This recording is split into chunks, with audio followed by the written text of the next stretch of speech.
Welcome back to How Soccer Explains Leadership. Thank you again for being a part of the show. Thank you for all that you do to make this possible. And, I really hope that you are not only learning, but you are using this podcast to help you be a better leader, help you in every area of your life.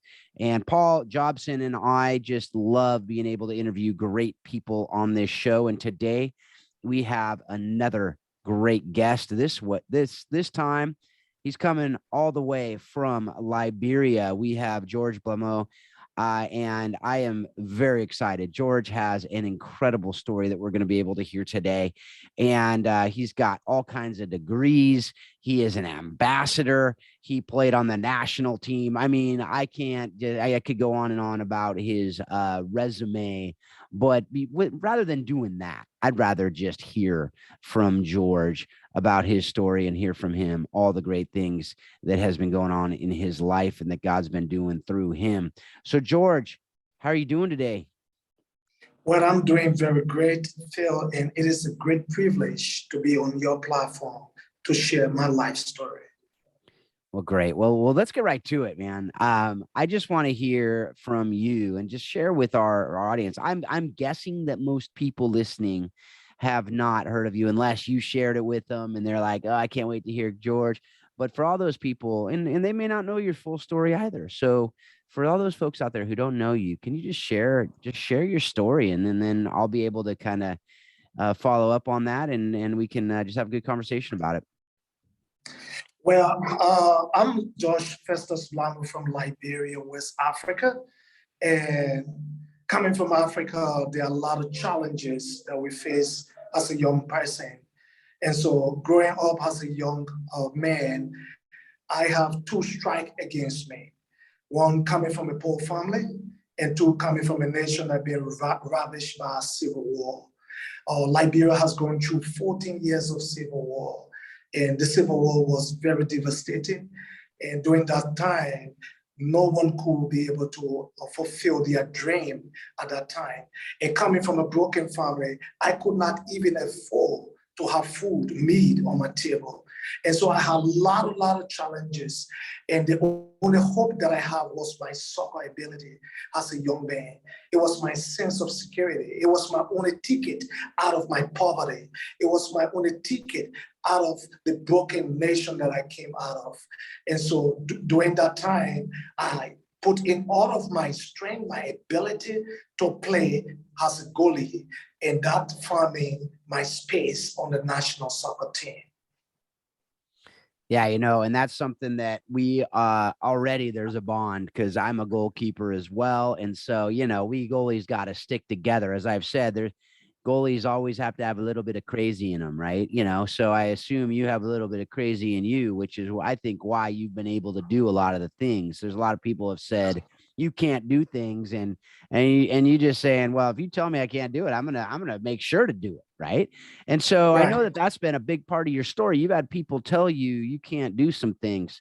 Can you get into that a little bit as far as those conversations that you've had with people and how they've inspired you? Actually, strangely, the negative conversations you've had have inspired you to be where you are today. Can you talk about that? Right. So as a young man growing up, I had the ability to play as a goalie, but then I have great reflexes as a goalie. I could bounce back on any shot and bring that shot down. But however, physically, I was not strong. So one of my coaches said, George, even though you have a lot of reflexes that could come out for you, but you need some strength to play for you. And so he said, because you are not physically strong, I'm not seeing you having a future in the game of soccer. And I think one of the skills that I learned in soccer is courage and endurance. And when he said that, I think there was something that came out of me that gave me a lot of perseverance and endurance and courage for the game of soccer. And I continued what I was doing. I developed my skills, and the rest is story. I was able to be recruited on the Liberian national soccer team, played several years on the Liberian national soccer team, played professional soccer, and at the end, it was content that whatever he said was wrong, and I was able to achieve as a great soccer goalie in Liberia. So it's not always what people say. And sometimes you got to look inside of you and see what God has for you. Yeah, and I love that what you said there is, and I hope people caught that you talked about the lessons you learned from the game actually taught you what you needed to know to get through that time and to be able to continue pushing through, right? Which is what I love about this show, that we can, you said courage and endurance, right? And that's what it took to get through there.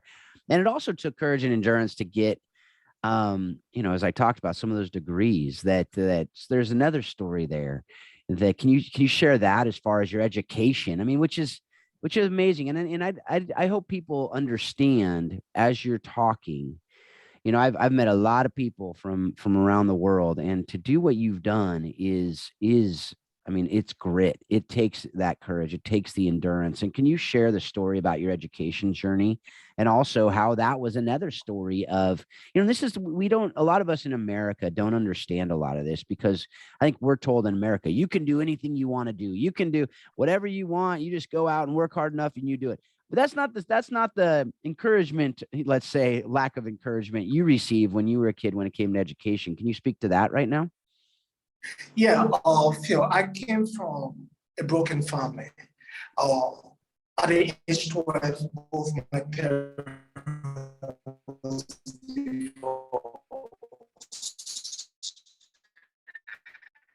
and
I'm so sorry.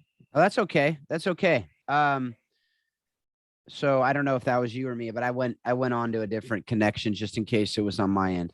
But let's start with just you answering that question about that you just talking about. I'll just kind of prep it and you can come in. So yeah, so you were talking about we talked about the fact that your education, there was somebody that actually told you a story that you weren't going to be able to make it, right? So can you just share that story as far as your education, how you got to be where you are today with the degrees that you have doing what you're doing now, when you didn't necessarily get the encouragement that I got as a kid from my parents and my teachers. So can you share that as far as your story is on the education front, which is a story is just as much great as the other?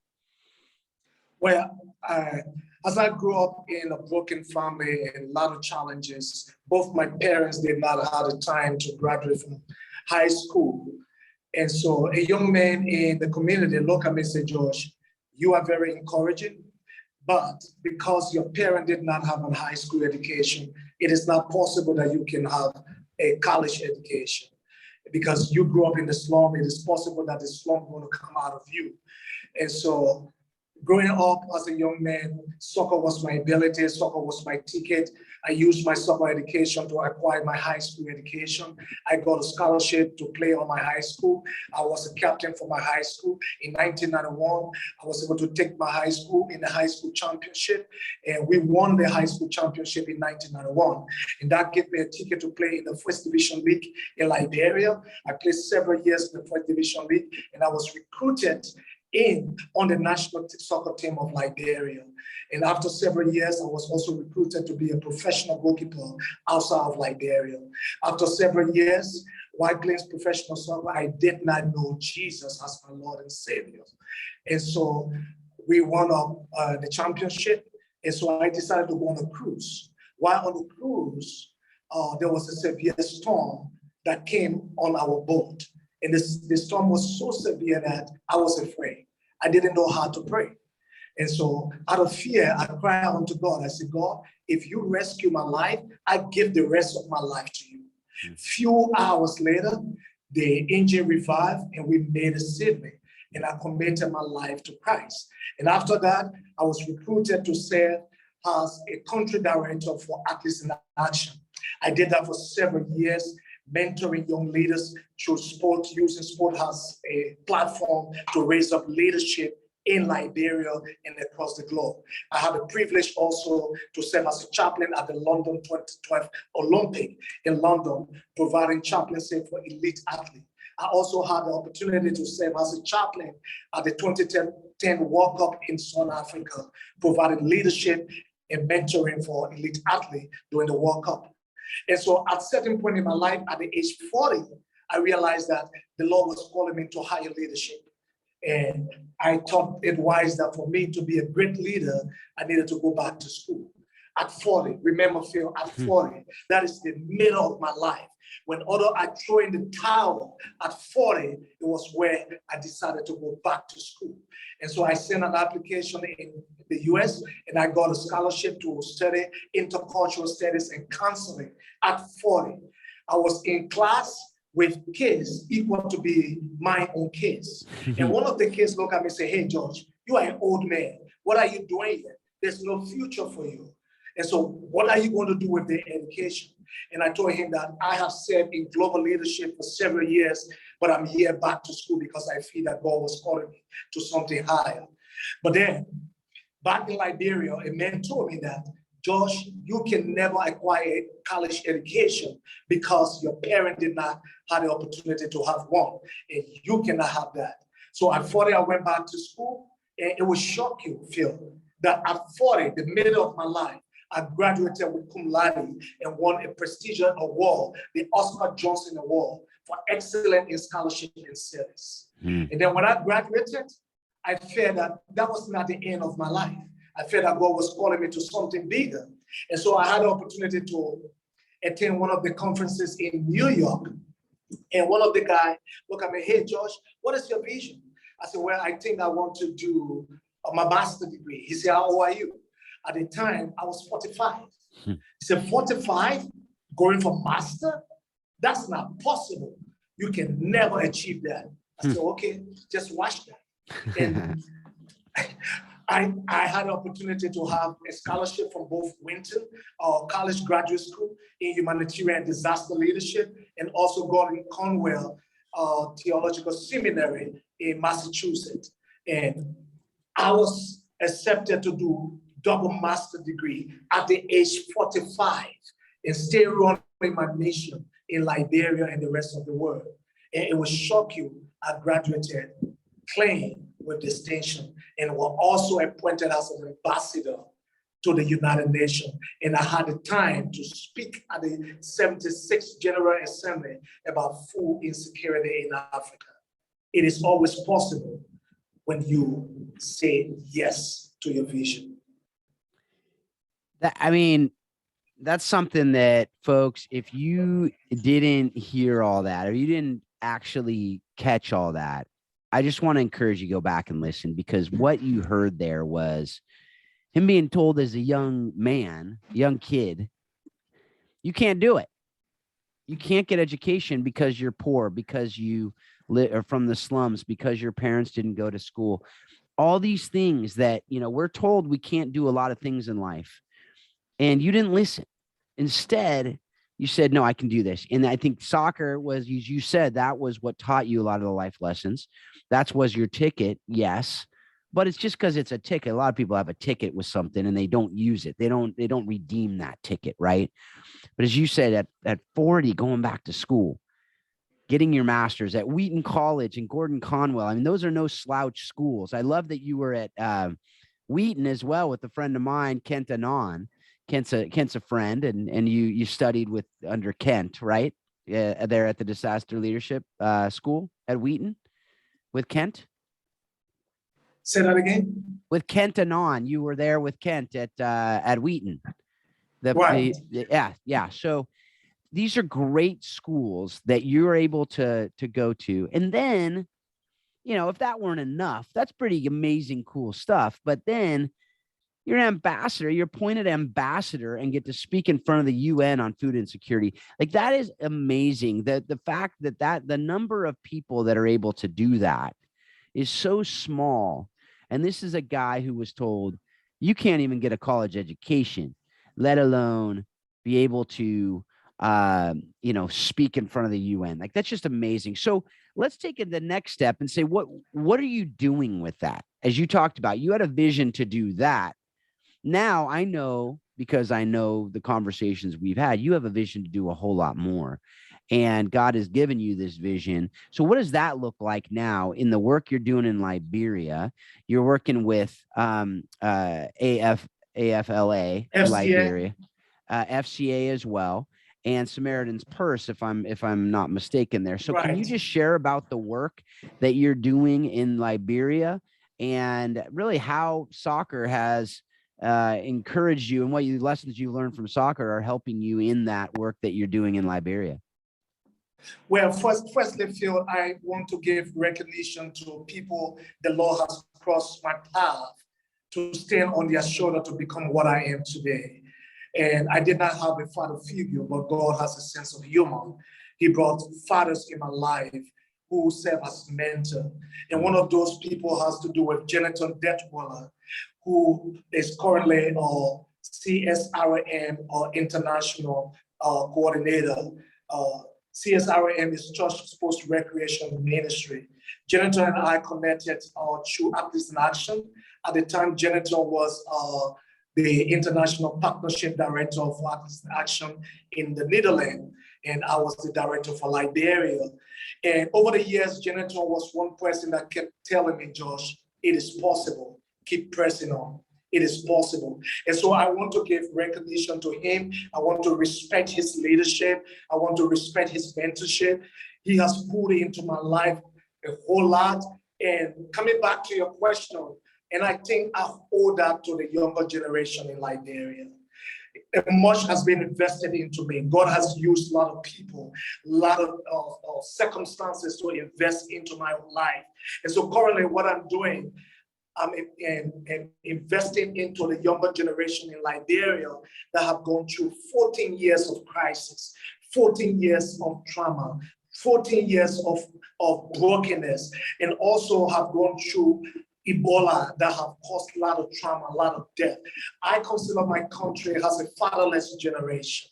So part of what I'm doing, I'm serving as a mentor, providing mentorship, whole life coaching. There is a tool that I'm currently using called the Obabalo Whole Life Coaching, Soccer to Whole Life Coaching. Obabalo provides about 23 soccer skills that also provide life skills, but it's on the basis of biblical principle.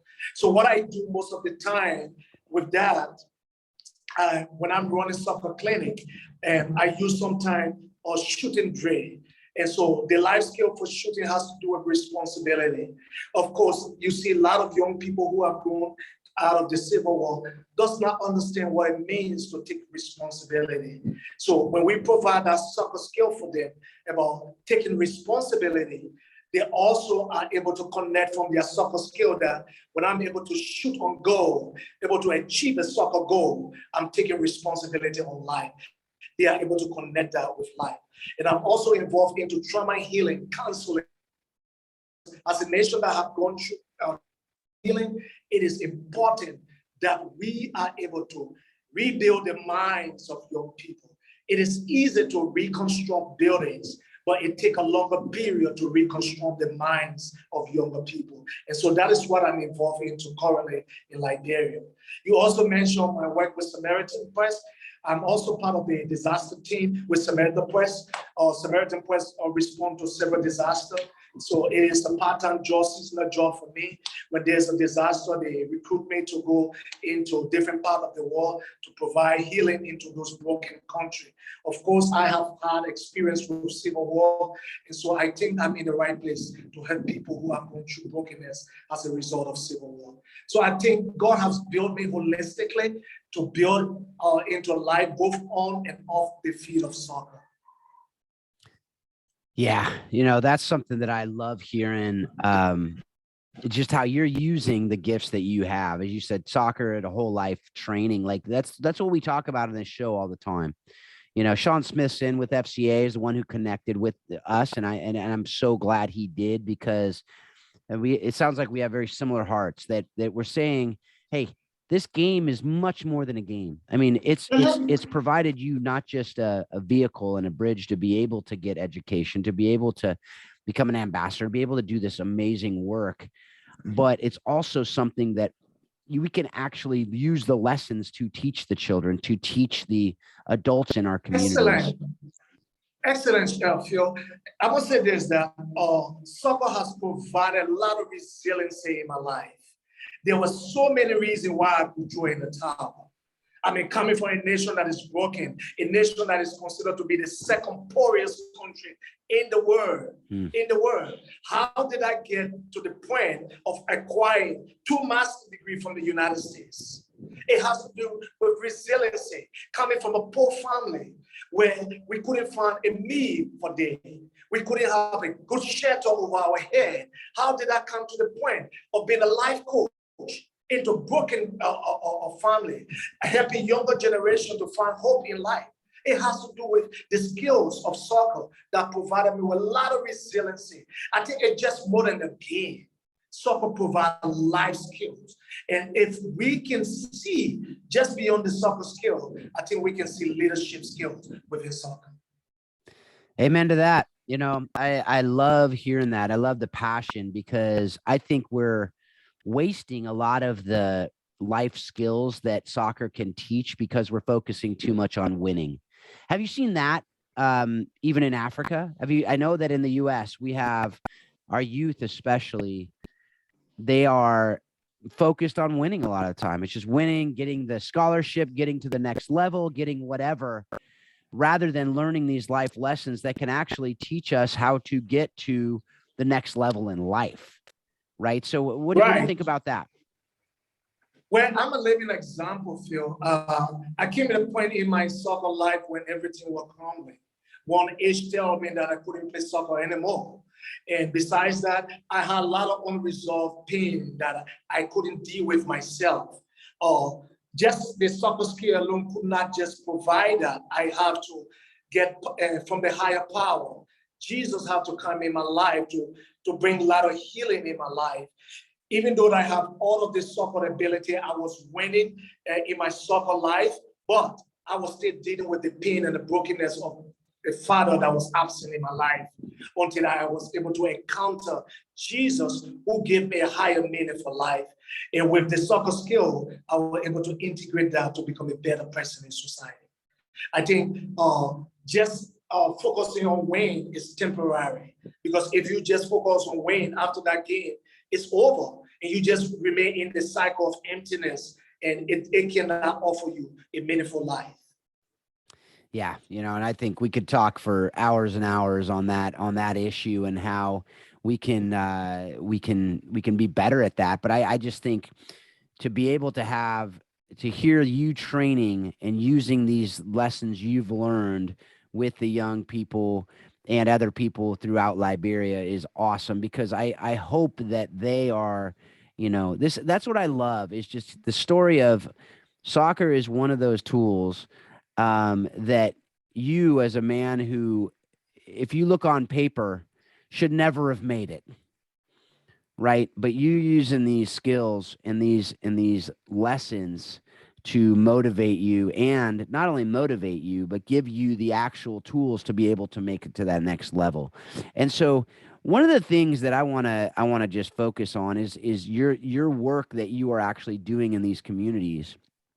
You have a quote that you wrote in an article that we will link to. It's an article that is part of a Christianity Today blog, but it's a great article that you wrote. And there's a quote in there I want you to talk and expand on a little bit. But you said, "I believe that when we are able to listen to our community, it creates openness and a trustworthy relationship between us and our community. Christianity is not what we do, but who we are. It's not just doing, but being. I think it is important to have the right heart and mind while engaging our communities and creating awareness to help the hurting people around us. Skills are important, but skills without the right hearts and minds lead us to bitterness and prejudice." And I just want you to speak to that in a world right now that is very divided.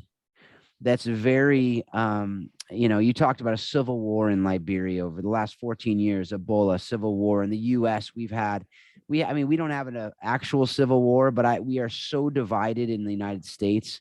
And I don't think that's unique to our countries. I think it's something that is going on around the world where people are just divided. It's an us versus them mentality, it seems, a lot of the times. And a lot of people could say, well, soccer actually exacerbates that, makes that worse, because it's you have to win and lose. But I think if we go to what we just talked about and we understand that we are all people, and as you said, it starts with listening. But can you expand on that and how you've actually seen that play out in real life in the work that you're doing? I think firstly, Phil, listening is a door to empathy. We cannot have a sense of empathy for our community if we cannot listen.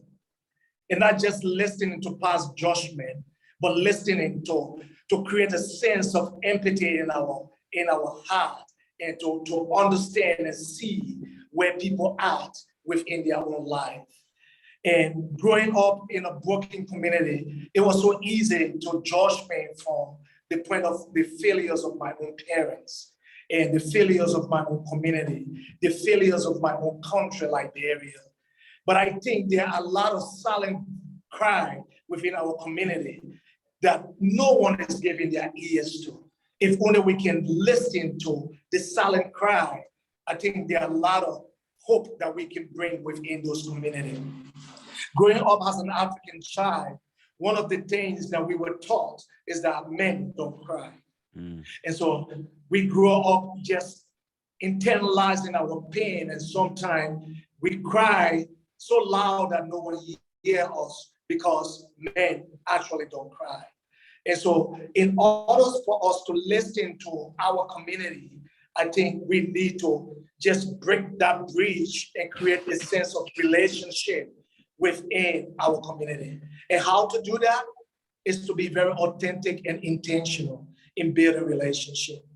I think we have so many shadow relationships within our community, only because we prejudge people and we live in prejudice, and that creates a lot of boundaries between us and our community.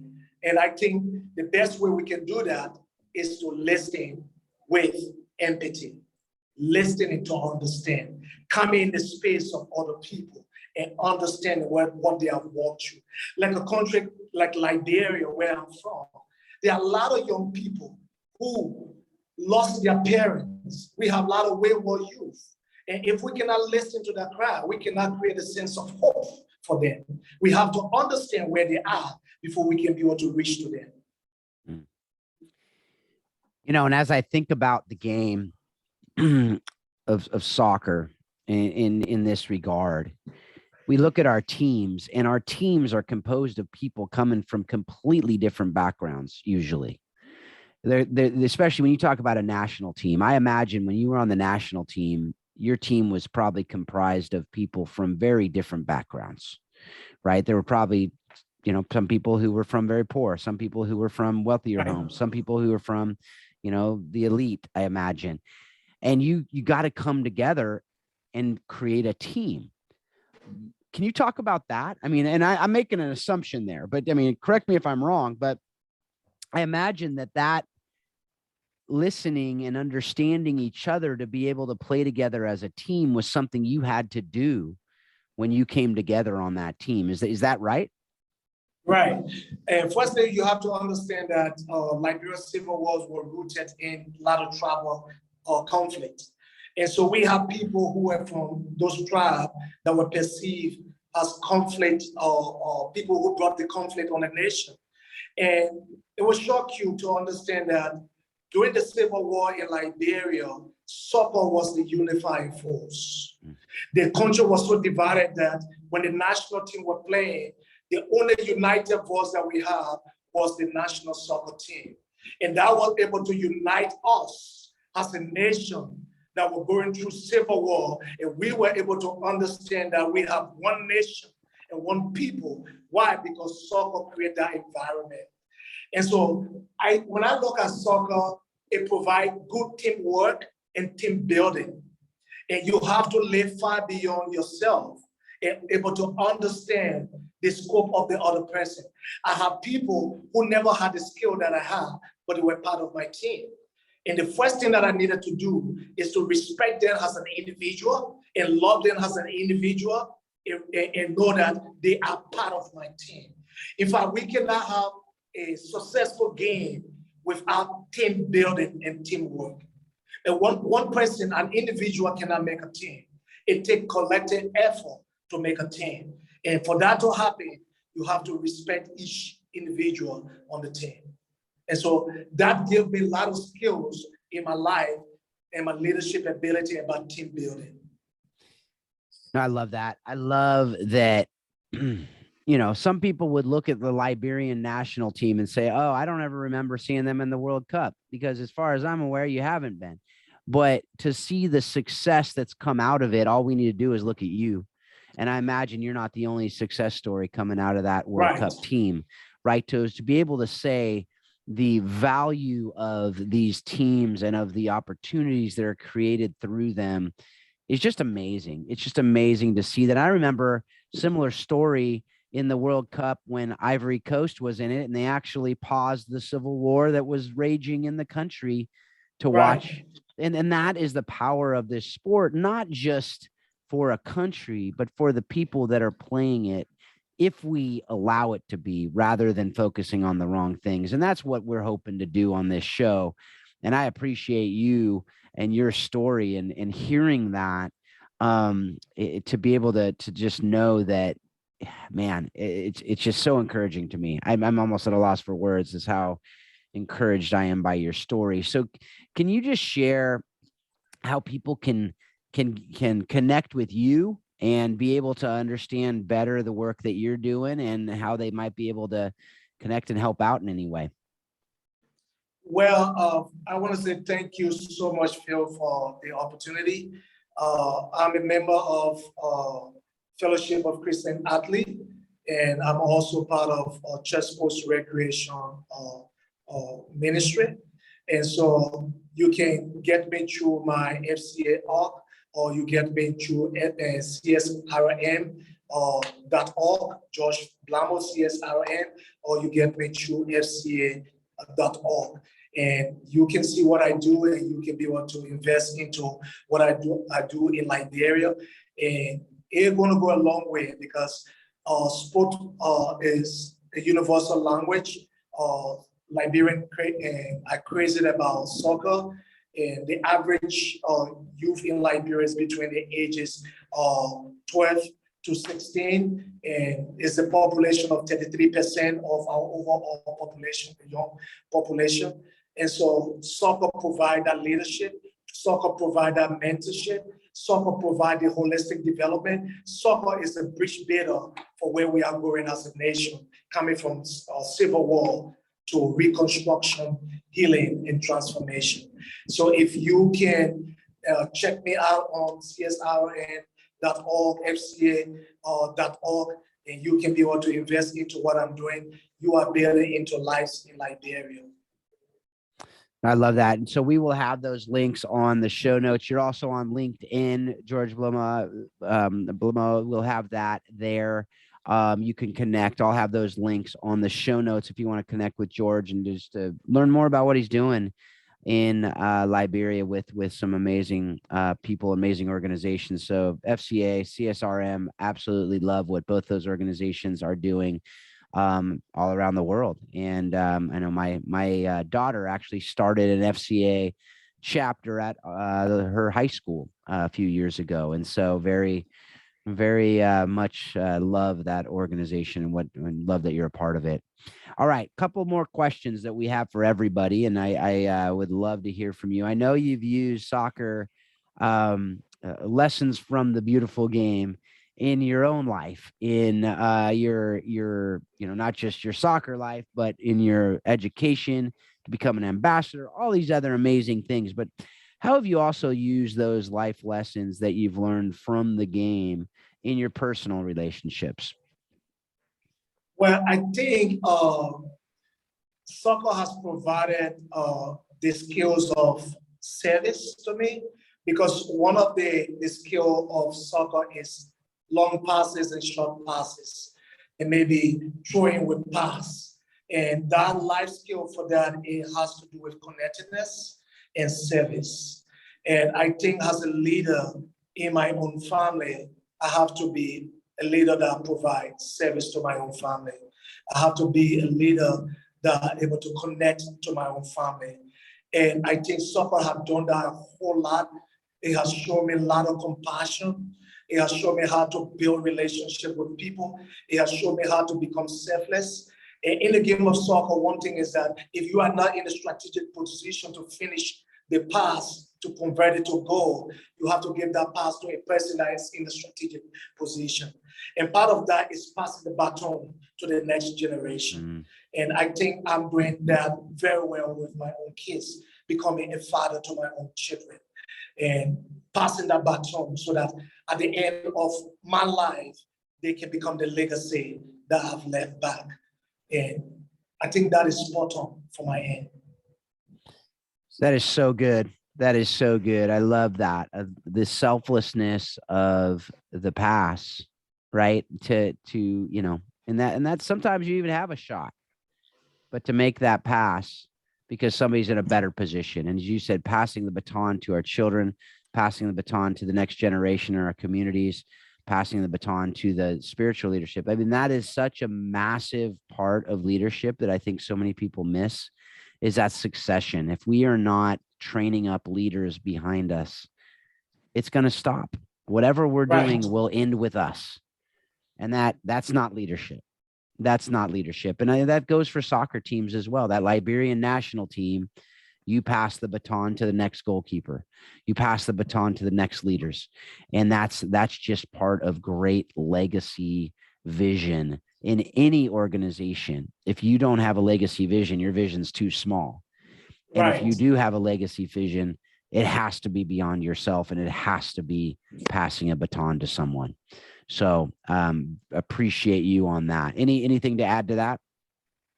Well, I think a nation like Liberia, one of the things that I'm also focusing on is to teach younger people soft skills, how to solve problems. And I think soccer provides that skills as well. You have to think faster as a goalie or having short range shots against me. I have to think what step to take to make sure I make a save. And I think problem solving is key into leadership, and a nation that is coming from civil war and helping younger people to solve problems, having critical thinking. I think that is very much important for the younger generation. Yeah, man. I have no doubt we could talk for many hours about all the life lessons. I love that you're doing. And I do want to, if you have, do you have that book, that life skills through soccer? Do you have that, or through football? Do you have that in writing that we could Yes. link? Yes. That would be fantastic. So I can share that with you after this interview. It's called Babalo Whole Life Soccer Coaching. Yes. And it has about 26 soccer skills. It has life skill connected to the soccer skill, biblical principle. And I want to say, Phil, that one of the foundation to soccer skill is biblical foundation. If all that we do does not have biblical principle, it's not long lasting. Yep. Because I think faith has been one of the integral parts of my life. Faith has helped me a whole lot to become the leader that I am today. My faith played a major role in who I am today. Without my faith in Jesus, I can never be what I am today. And so we want to help younger people to know Jesus as well as we develop leadership life skills in it. Yeah, no, absolutely. Without that, everything falls, right? I mean, that's the pillar, because it's absolute. It's talk about legacy, talk about something that lasts. That's something that is truth. It will never fail. And so that's something I love hearing. We will be able to have that. Can I share that whole life coaching book with our audience? Okay. So we'll have that in the show notes as well. And I encourage you, if you take that, hopefully you'll take it, you'll be able to learn some great things from it. And then, reach out to George and help out with him in the ministry that he's doing, in the different work that he's doing in Liberia, because as he said, he is able to impact the youth, the next generation in Liberia, in ways that, most people, if you're not in Liberia and you're not from Liberia, you're not going to be able to have that same impact that George can have. So I encourage you to help him, to work with him, to partner with him in some way. And so to use that book as well, and to be able to, I have no doubt it will be able to translate and transfer to wherever you are, to be able to learn these life lessons, because that's why we do this show, is to be able to connect people with each other who have great tools for us to be able to use. So thank you for that, George. And the last question that we have is another resource question. It's what have you read, watched, or listened to that has informed your thinking and helped you understand that soccer does explain life and leadership? Well, I think most of that foundation come from Athletes in Action, or the Total Athletes. I think that helped me a whole lot. It helped me to see beyond just the soccer field, because our soccer life is very short. We have a whole life ahead of us. And so reading the Total Athlete when I was being mentored by Athletes in Action helped me a whole lot to become the person that I am today. I think we are just more than just a soccer player. We are a whole person. And if we can be engaged as a whole person, I think you can see better out of us, and we can make impact in society that can be long lasting. Yeah, absolutely. That is a great book, the Total Athletes in Action book. My wife was actually on staff with Athletes in Action as well before we got married. And I'm very familiar with that book and the audience of one, and all of the principles that come along with it. And I'm very, very encouraged by you. I can tell that you have put those principles to basically you're bringing them to life, and you are using them daily. And I'm super encouraged by you, George. Thank you for being a part of this conversation. Thank you for being a part of How Soccer Explains Leadership. And keep up the great work. Keep running the race, my brother. Thank you so much, Mail. It's a pleasure to share this platform with you. Yeah. All right, folks. Well, as promised, amazing story, amazing work that George is doing in Liberia. And I have no doubt it's having ripple effects far beyond Liberia for anybody that he connected with in Wheaton and Gordon Conwell and just the UN. I mean, man, what an amazing thing. And I'm so grateful that we were able to have him on this show. So folks, with all of that, I just hope that you're able to use this. And, go take a look at that. Go to the show notes and take a look at the book that we're going to have in there from George. Use that in your coaching. Use that in your life, in all that you're doing. Hopefully, you'll be able to use it in anything that you're leading. And also with that, we have Coaching the Bigger Game that Christian DeVries and Christian was just announced I think yesterday, the day before, he's just was inducted to the Hall of Fame, or is being inducted in the Hall of Fame at University of Minnesota Morris. So that's a cool thing. So Christian and I have been able to put together Coaching the Bigger Game, where you can learn really that people side of the game and how to lead yourself, lead your players, and lead your team. Warrior Way Soccer with Paul and Marcy Jobson. Check that out too. You can check out Coaching the Bigger Game, coachingthebiggergame.com. Warrior Way Soccer, that Paul and Marcy are doing some amazing things there. In fact, as I record this, they are in Guatemala doing some great stuff down there with some people sharing the principles from Warrior Way, warriorwaysoccer.com. And with all this, folks, I hope that you're taking what you're learning from this show and you're using it to help you be a better parent, a better spouse, a better leader in your community. And you're continually reminding yourself that soccer does explain life and leadership. Thanks a lot. Have a great week.